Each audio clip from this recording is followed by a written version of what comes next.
थोंग अदु थिलकवा अदुदा तोंपोकना कनानो अमुक Tumin लेख्रे ngaihaktung leiraga amukchu thilaklammi handakti nupa ama thoraklaga konano ahing sida sanari do usitriro pictru du lummaga lei pakhatna as ai ti tan dorita amuk cheri yengo pase tompokna kana oiru jano ne as tan dorida thong du lonsilaga amu tumba horubani adubu amu sor sor tawugi khonjel tarai makhoina he khawgalagana tumine leikhi sum sum torukpa adudagi makhoi kiraklami nupa amana kaya torisiwa sum kisleda tanjaduda mapanda laptakna mi ama kappagi khonjel tarai makhoi kivana masa singdu amata yadre nupa amana sarda heusiro bai ai sum kisle tompokna mai khose kaino yengise si hainaraga makhut singdu loina punsinaraga tapna tapna changai moina dumna tapna tapna changsilakpa aduda thongnauda akiba saktam ama chongsilai aduga nappaga laikre ahumdu khangpre khangna tikhatana lawi adubu mafam khangdana amuk mangkhre tompok pakhatna mangkhre bai mangkhre nupa amana kaplaga ai isa sikelom tore makhoina adumna lawbagi khonjelu tabada thangnana leiwa mi singdu loina changsilai tompok pakhatna kushtokdi as tinna makarakpa adugi khangini mayamdu moina adumna haibududagi tuminna chatkhre nupa amana asingbo dum haibi yabusida amuk khudong thiwa thoadi tompokna maiko ekoina si hairaga amuk ekoide hena gelakpadi kana khangni si hairaga mokhoisu tumin leire somdana picture du question paper huranavagi damak laami ojagi ka adu changnava ahoba thirai adubu amata leite kamai huran doi no basibu as tan dori dai dia amuksu thongdu kokok thilami adubu ojadu tumkhivana rakhangde kemte hek pek phau hairakte picture du halaktuna joni hoi ka da changa ami joni na ekoi pochi fajana yare ne ha tawdoni sa singdo tumba yaramaroi ne james na last ko wathi tan raktoi joni na kadaino amadute picture na kaya mano henry na makadai question hural ona thakidani nangbo picture du kina aduti mi tumkhre ko bustade joni na nangbu natro manungda changaga kok lokthokpa yadro picture na thonglo laga leye kamai lokthoktoino henry du phingna haidai adudi mapana chalo manungda changkano si hairaga mapanda inthokre tawriba matawduda picture du nungaitana thongsi hangdokpio ai changake hangdokpio ba henry na ngasi mihul kangkhalaktana bhut kaloina chainani ko si hairaga mokhoisu tumba hokre mokhoina tumlingai nakan gi thongnaudu kokok thilai jonina masi sampha visi na tayema charoi dorita mingona tamnoksu hairaga aikhoida oina ki helaga leire moina dumna hairakpadagi aki fanglava khonjel amana kapna tingtharai joni du kina niba masi sampha visi kaino man khalise henry khon kalapna nang chatribo amuk horaba ha wahaidu tavda amuk lepkhre james na yarise tumna batawrasi henry du masadu inung nungai jete hayengi khanvada amuk fu khogalaga niba law tumbaga yadre joni na kaidano henry na hayeng test ki question do huran seva james na wathi di test masa sigi nangna ahingda matha sariwa school gi acho exam mayam dudi 0 1 2 3 dai hendava nangna henry na nangna khanguna te wo school gi di ekoi pabung le hostel gi di ekoi tayai sak phajabdo nahan nuksu life tambato mi mamang di ikai haina aibu salak sai james na madi kamai khangiwa sida pakna lagbusnata henry na ekoi mem nilamdo ma khangnavane aduna man hekta pau tamaga lerame hostel gi di joni na lao haurase hayengi neige ngasi ithoga pukhrdoini james na khamnawa kanna khotnei adubu upai leite ani duna giri tappadagi makoi tumina thoroklami मखोइना लुमगा चटपदु उबदा तुंगदगी मया इहि हिगलई अहुमदु पाखतना ओंथोरकपदा मोगी तुंगदा पिक्ट्रुदु हुरान विदौना लुमगा इनरगा Laramie मदु उबदा Henry मया चिक्लगा नया याम हिकनिंग्ब्रा हाइबु नसम अफाबदु मई थादोक्तोइनिको दौबनुवा नंग लाइदो जोनीना चलो आदा नसक्तुगु इनरकनो चलो पिक्ट्रुना अई केमता हाइरकोये तुमिना इनरक्के हेनरीना मसी सुंगांगदना ले सेंडलसिना बोपलांग थोमादि नंग पिक्ट्रुना नोय तमनरउरा हा अदु किहलगा हालुराबा अइना फबसिदा याम सेंजलकनुको हेनरीना श्या नंग हुजिक अई सौरादिको नातै चारोको पिक्ट्रुदु साउनिंगना ममितु खाना येंगा नुंगाइतना चटखी अहुमदु लोना लोना सुम स्टेयरदु कुमथरई तंजादुदा मोगी ममांगदा करिगुंबा अमखक यामना थुना फट समगा नुंसितकी साहुंगो लोइनना चटखी मतौ अदुदा अमुकसु चपलेपी अदुगा करिनो हानि येंगे जोनीना कइनो हुजिकिदो मिटनरो जेम्सना अइसु खंदे कइनो हुजिकिदुबो सी खलगा अमुकसु तबना कुमथरई अदुगा ओजागी रोमदु योरकपा अद्वाइदा मोगी तुंगदा कनागुंबा अमना इनरकपगुम सोरो सोरो तौरई अमुकसु फट लैथोगा येंगे अदुबु कनामत लेरमदे जोनीना सफाबी पिक्ट्रुदो ओरेजालो हाइबगा तौबगा अमुकसु याम थुना मोगी ममांगदा करिनो अमा फट छमखी खजिक खजिक तगी अहुमदु खरा खरा कीबा होरकले मतौ अदुदा हेनरी तबना कौरई पिक्ट्रु ताब्रो नंग सिदा थोरो याम थुना कनामत थोरकलमदे पिक्ट्रुसु थोरकते अमुकसु पिक्ट्रु नंग कायदा लेगे अकीब खोंजेल अमना तमथीना खुमलई आई सिदा लइए खोंजेल अदु ताबदा अहुमदु खंगबोय कइबोय कोनसिनै जोनीदु पेरी पेरी तौरगा पिक्ट्रुदु याम साउख्रो माले माना तमनरकनी हाइरकपदो जेम्सना निपा सुमाइना सुम तौरअदि एखोइदा नतना लैरिबा अतैदसु हेना खुदोंथिबा थोरआनी खोइना माबु चलनखिनबु तौसे जोनीना निपा आई सुम किसले मोइना वारी सानरिङै लपतकना बल्ब मचा अमखक थालका लैरिबदु उइ अतैदि लोइनमक मुथलगा थमलिबनी ngali ba maingal du kufet kafet tawba hurei Jonina as kayo to risiwani pa tanja du da mapanda ningamdana tingthabagi khonjel amuk tarei ahum du mamit mana chap chap hek yungi James masadu chingnava langtaknava khangingba ama pulaktuna bai kainomta yengusiro Henry na kaidinu he ngamoi James na kaisu to roimi ꯑꯩꯈꯣꯏꯒꯤ ꯇꯣꯔꯣꯗꯨꯅꯤ ꯖꯣꯅꯤ ꯁꯨꯀꯤꯅ ꯇꯣꯔꯣ ꯑꯣꯏꯔꯁꯨ ꯁꯤꯒꯤ ꯐꯤꯕꯝꯁꯤꯗꯕꯨ ꯑꯩ ꯑꯃꯨꯛ ꯍꯟꯅ ꯌꯦꯡꯉꯔꯣꯏ ꯖꯦꯝꯁꯅ ꯂꯥꯛꯑꯣ ꯀꯩꯝ ꯇꯧꯔꯣꯏꯃꯤ ꯅꯣꯏꯕꯣ ꯕꯨꯠ ꯐꯥꯕ ꯌꯥꯝ ꯀꯟꯗꯥꯏꯅꯦ ꯍꯦꯟꯔꯤꯅ ꯕꯨꯠꯁꯦ ꯎꯕꯗ ꯀꯩꯝꯇ ꯈꯟꯗꯦ ꯑꯩꯈꯣꯏ ꯁꯨꯃꯥꯏꯅ ꯀꯤꯍꯟ ꯈꯪꯍꯟꯕ ꯇꯝꯅꯔꯛꯄꯁꯤꯅꯤ ꯑꯩ ꯌꯥꯝ ꯀꯤꯌꯦ ꯖꯦꯝꯁꯅ ꯅꯝꯗꯅ ꯆꯤꯡꯗꯨꯅ ꯄꯨꯊꯣꯔꯛꯏ ꯑꯍꯨꯝꯗꯨ ꯊꯣꯡꯒꯗꯨ ꯍꯥꯡꯉꯒ ꯂꯣꯟꯅ ꯊꯣꯔꯛꯏ ꯃꯣꯏꯅ ꯊꯣꯔꯛꯄ ꯈꯨꯗꯤꯡꯒꯤ ꯈꯣꯟꯖꯦꯜ ꯑꯗꯨ ꯁꯨꯝ ꯁꯨꯝ ꯂꯥꯞꯊꯣꯛꯈꯤ मतौ अदुदा हेनरीना निपा हलसे सिदि मोंग म तौरे जेम्सना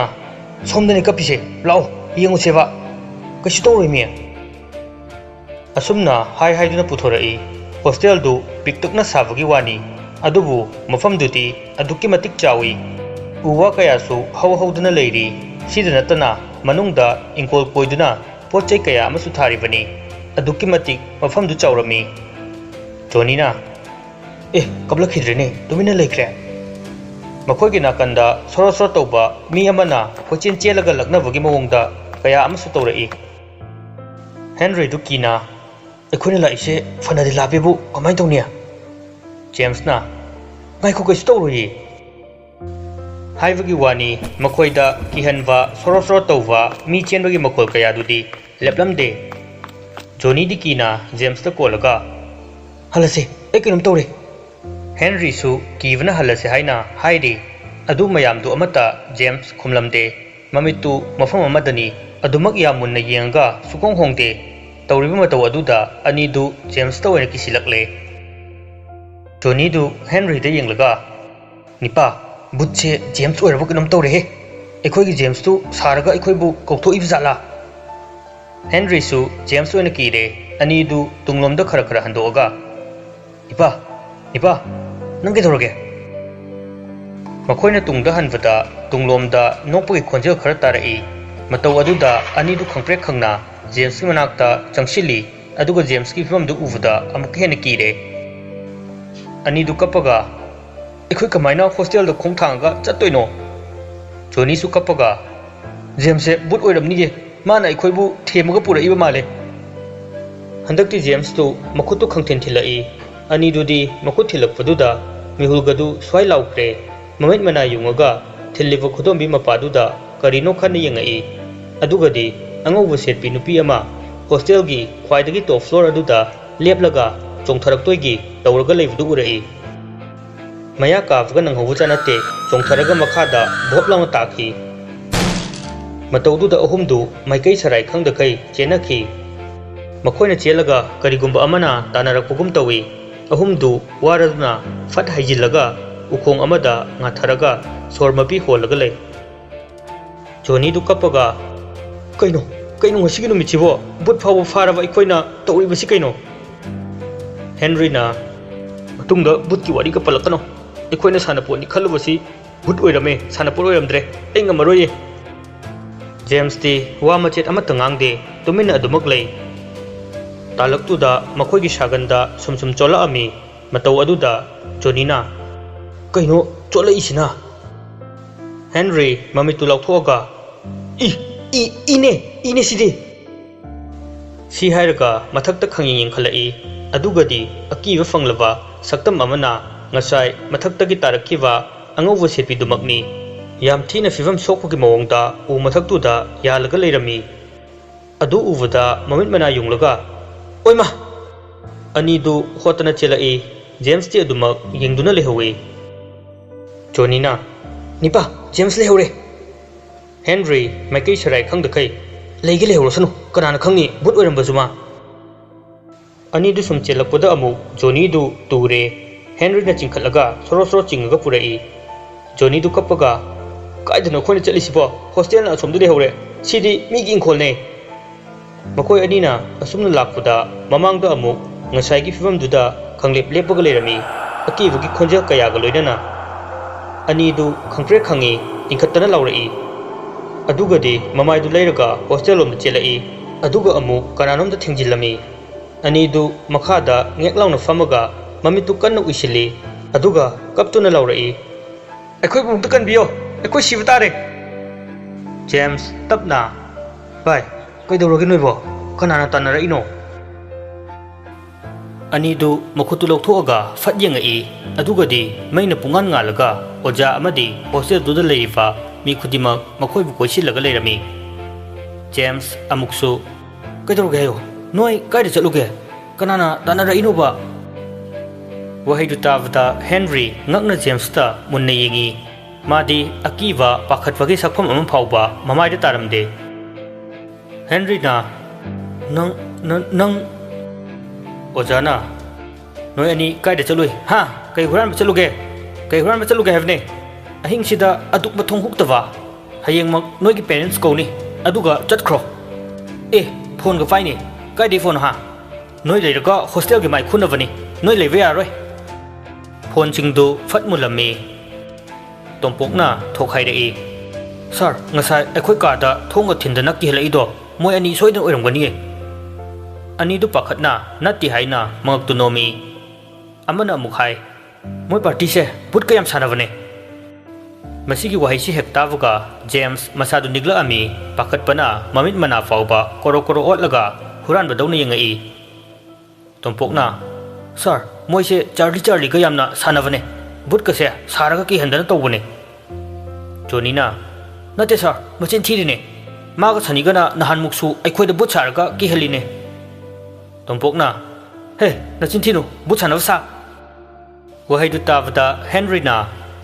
ꯅꯠꯇꯦ ꯁꯥꯔ ꯉꯁꯥꯏ ꯀꯅꯥꯅꯣꯝꯃ ꯀꯞꯂꯛꯑꯦ ꯑꯗꯨ ꯇꯥꯕꯗ ꯑꯩꯈꯣꯏ ꯌꯦꯡꯕ ꯊꯣꯛꯂꯛꯄꯅꯦ ꯖꯣꯅꯤꯅ ꯁꯥꯔ ꯑꯩꯈꯣꯏ ꯑꯍꯨꯝ ꯄꯨꯟꯅ ꯉꯁꯥꯏ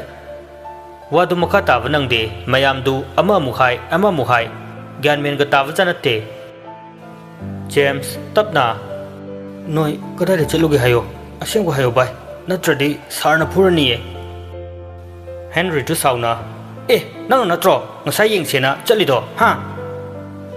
ओजादुना चैना फटलाउन कलए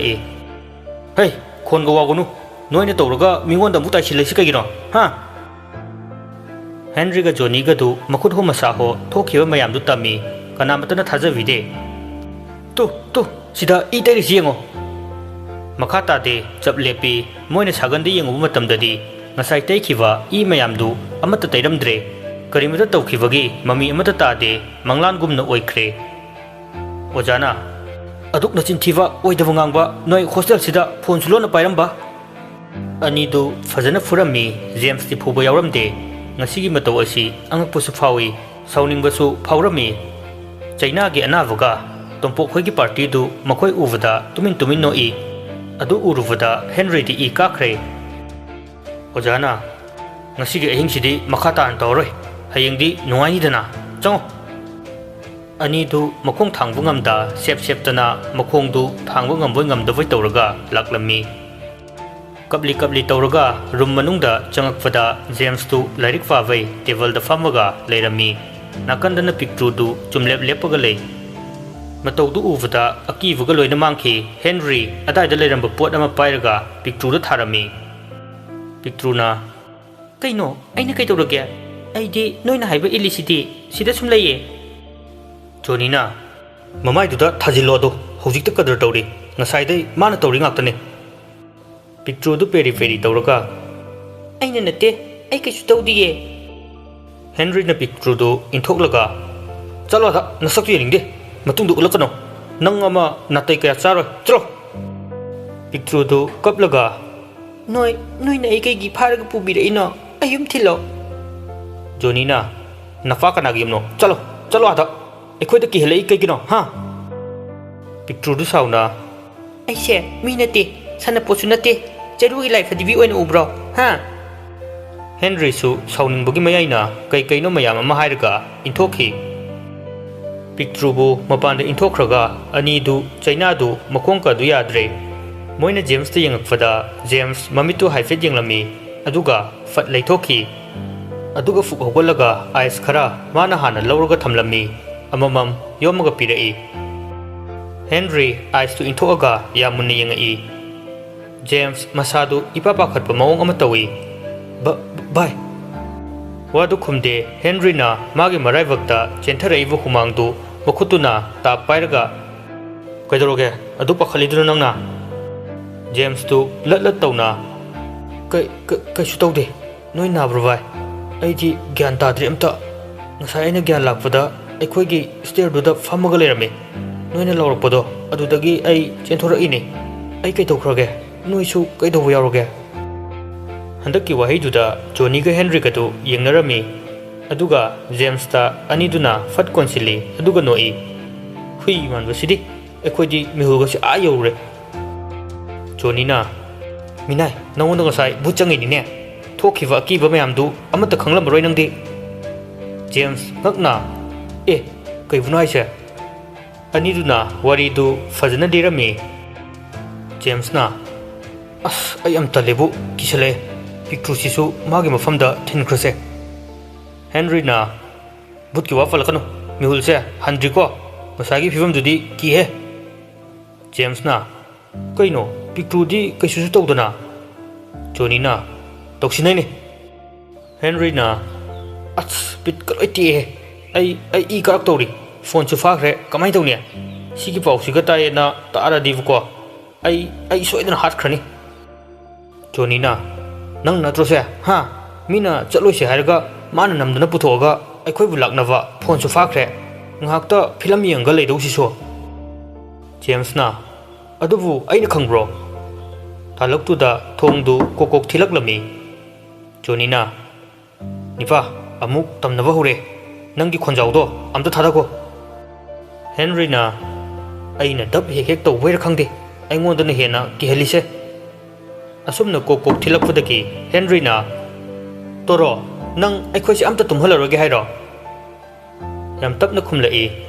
आई मपानसिदा इतोमता लेबे तले थोंसे हांदो जोनीदु तपना निपा ngसाइसु मा सावबैने ꯑꯃꯨꯛ ꯁꯥꯎꯍꯜꯂꯗꯤ ꯍꯧꯔꯛꯇꯣꯏ ꯖꯥꯠꯂꯥ? ꯖꯦꯝꯁꯅ ꯅꯤꯄꯥ ꯆꯪꯍꯜꯂꯁꯦꯕ ꯅꯨꯡꯉꯥꯏꯇꯦꯕ꯫ ꯍꯦꯟꯔꯤꯁꯨ ꯈꯨꯝꯂꯛꯏ ꯑꯗꯨꯅꯦ ꯅꯨꯡꯉꯥꯏꯇ꯭ꯔꯦ꯫ ꯖꯣꯅꯤꯅ ꯁꯛꯇꯥꯁꯤꯒ ꯅꯨꯡꯉꯥꯏꯇꯦ ꯀꯥꯏꯅ ꯀꯤꯍꯜꯂꯛꯑꯗꯤ ꯍꯥꯠꯂꯦ ꯈꯪꯉꯨ꯫ ꯑꯁꯨꯝꯅ ꯄꯤꯛꯇ꯭ꯔꯨꯕꯨ ꯃꯣꯏꯅ ꯆꯪꯍꯜꯂꯝꯃꯤ꯫ ꯍꯦꯟꯔꯤꯅ ꯑꯣꯏ ꯁꯤ ꯃꯆꯤꯁꯤꯗ ꯂꯦꯞꯄꯒ ꯂꯩꯌꯣ ꯌꯦꯡꯉꯣ ꯍꯦꯛ ꯑꯃꯨꯛ ꯀꯤꯍꯜꯂꯛꯑꯕ ꯀꯩꯗꯧꯒꯦ ꯌꯦꯡꯉꯣ꯫ ꯄꯤꯛꯇ꯭ꯔꯨꯅ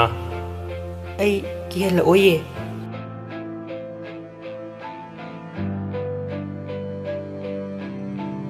ꯑꯁꯨꯝꯅ ꯅꯨꯃꯤꯠ ꯑꯗꯨ ꯍꯧꯈ꯭ꯔꯦ꯫ ꯅꯣꯡꯉꯥꯜꯂꯒ ꯑꯍꯨꯝꯗꯨ ꯃꯤꯀꯞꯀ ꯊꯣꯛꯇꯦ꯫ ꯁꯟꯗꯦꯅꯤꯅ ꯐꯖꯅ ꯇꯨꯝꯅꯒ ꯂꯩ꯫ ꯖꯦꯝꯁꯅ ꯅꯤꯄꯥ ꯍꯧꯒꯠꯂꯣ ꯄꯨꯡꯁꯤ 8 ꯍꯦꯜꯂꯦ꯫ ꯍꯦꯟꯔꯤꯅ ꯇꯥꯒꯦ ꯇꯥꯁꯅꯨ ꯍꯧꯒꯠꯇꯧ ꯋꯥꯠꯂꯤ꯫ ꯍꯧꯒꯠꯂꯣꯃꯤ ꯉꯔꯥꯡꯒꯤꯗꯣ ꯀꯥꯎꯔꯕꯣ? ꯖꯣꯅꯤꯅ ꯑꯝꯇ ꯆꯠꯂꯣ ꯑꯥꯗꯀꯣ ꯇꯥꯏꯕꯪꯗ ꯕꯨꯠꯅ ꯂꯥꯛꯅꯔꯁꯨ ꯃꯪꯗ ꯕꯨꯠꯁꯦ ꯐꯥꯔꯒ ꯁꯦꯒꯥꯏꯔꯒ ꯂꯧꯔꯒ ꯆꯥꯒꯦ꯫ ꯑꯩ ꯅꯩꯒꯦ ꯁꯥꯜꯂ ꯑꯩ ꯌꯥꯝ ꯄꯦꯟꯗꯦ꯫ ꯖꯦꯝꯁꯅ ꯇꯨꯝꯃꯨ ꯅꯣꯏ ꯑꯗꯨꯝ ꯇꯨꯝꯃꯨꯀꯣ꯫ ꯑꯁꯨꯝꯅ ꯃꯇꯝꯗꯤ ꯍꯧꯈ꯭ꯔꯦ꯫ ꯍꯦꯟꯔꯤ ꯎꯏꯔꯤ ꯇꯧꯔꯒ ꯄꯨꯡꯗꯨ ꯌꯦꯡꯉꯤ꯫ 9 ꯍꯦꯟꯗꯅ ꯂꯩꯔꯝꯕꯗꯨꯗ ꯐꯨꯛ ꯂꯣꯡꯅ ꯍꯧꯒꯠꯂꯒ ꯍꯪꯉꯣꯏ ꯂꯥꯚꯥ ꯍꯧꯒꯠꯂꯣ ꯄꯨꯡꯁꯤ ꯌꯥꯗ꯭ꯔꯦ꯫ ꯖꯣꯅꯤꯅ ꯇꯨꯝꯈꯤꯅꯤ ꯑꯩ ꯚꯨꯠ 10 ꯁꯨꯔꯦ ꯐꯥꯔꯤꯁꯤ꯫ ꯐꯥꯎ ꯅꯪ ꯂꯩꯍꯧꯔꯣꯀꯣ ꯉꯔꯥꯡꯒꯤ ꯆꯩꯅꯥꯁꯤ ꯌꯥꯗ꯭ꯔꯦ ꯑꯩ꯫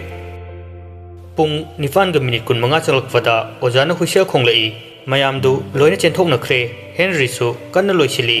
ꯖꯣꯅꯤ ꯍꯧꯖꯤꯛꯇ ꯐꯃꯨꯡꯗꯒꯤ ꯐꯟ ꯆꯣꯡꯊꯔꯛꯑꯒ ꯗ꯭ꯔꯦꯁꯀ ꯂꯣꯏꯁꯤꯟꯗꯈꯩ ꯆꯦꯟꯊꯣꯔꯛꯏ꯫ ꯑꯣꯖꯥꯅ ꯃꯥ ꯎꯕꯗ ꯑꯣꯏ ꯉꯥꯏꯈꯣ ꯅꯪ ꯁꯤꯗ ꯂꯥꯎ꯫ ꯖꯣꯅꯤ ꯃꯀꯣꯛ ꯃꯔꯨꯒꯗꯨ ꯏꯐꯥ ꯐꯥꯈꯩ ꯃꯁꯝ ꯃꯅꯥꯀꯗꯨ ꯏꯐꯥ ꯐꯥꯕ ꯃꯈꯩ ꯃꯈꯣꯡꯗꯨꯁꯨ ꯉꯔꯥꯡ ꯐꯨꯈꯤꯕꯒꯤ ꯅꯥꯔꯤꯕ ꯃꯥꯜꯂꯤ꯫ ꯃꯈꯣꯡꯗꯨ ꯁꯦꯛꯂꯤ ꯇꯧꯔꯒ ꯆꯪꯉꯛꯏ꯫ ꯖꯦꯝꯁꯅ ꯃꯀꯣꯛꯇꯨ ꯅꯥꯟꯊꯧ ꯍꯥꯏꯅ ꯏꯪꯒꯤꯠ ꯇꯧꯔꯛꯏ꯫ ꯖꯣꯅꯤ ꯑꯃꯨꯛꯁꯨ ꯃꯇꯤꯟ ꯈꯔ ꯇꯩꯁꯤꯜꯂꯒ ꯅꯥꯟꯊꯔꯝꯃꯤ꯫ ꯑꯣꯖꯥꯅ ꯆꯩꯗꯨꯅ ꯃꯀꯣꯛꯇꯨꯗ ꯄꯥꯏꯔꯒ ꯅꯥꯟꯊꯔꯛꯏ꯫ ꯀꯩꯅꯣ ꯁꯝꯒꯁꯦ ꯍꯥ ꯃꯤꯠꯁꯥꯡꯒ ꯌꯥꯝ ꯀꯥꯏꯅꯤ ꯐꯤꯕꯝꯁꯤꯒ ꯌꯦꯡꯉꯨꯅꯦ ꯕ꯭ꯔꯁꯀ ꯇꯧꯔꯛꯄ꯭ꯔꯣ ꯅꯪ? ꯖꯣꯅꯤꯅ ꯇꯧꯔꯛꯑꯦ ꯁꯥꯔ꯫ ꯑꯣꯖꯥꯅ ꯍꯩ ꯆꯠꯂꯣ ꯃꯅꯝꯁꯤꯒ ꯇꯧꯔꯤꯁꯤ ꯌꯦꯡꯉꯣ ꯏꯁꯤꯡ ꯀꯩꯀꯥꯗꯣ ꯁꯤꯗ ꯄꯨꯔꯛꯑꯒ ꯇꯧꯔꯨ ꯂꯥꯎ꯫ ꯃꯌꯥꯝꯗꯨꯒꯤ ꯃꯃꯥꯡꯗ ꯄꯅꯤꯁꯃꯦꯟ ꯄꯤꯔꯤꯅꯦꯅ ꯇꯧꯔꯤꯗꯨ ꯊꯧꯋꯥꯒ ꯁꯥꯕ ꯅꯠꯇꯦ꯫ ꯃꯥꯅ ꯇꯧꯔꯤꯕ ꯃꯌꯥꯝꯗꯨ ꯂꯣꯏꯔꯒ ꯇꯦꯁ ꯑꯃꯨꯛ ꯍꯧꯈ꯭ꯔꯦ꯫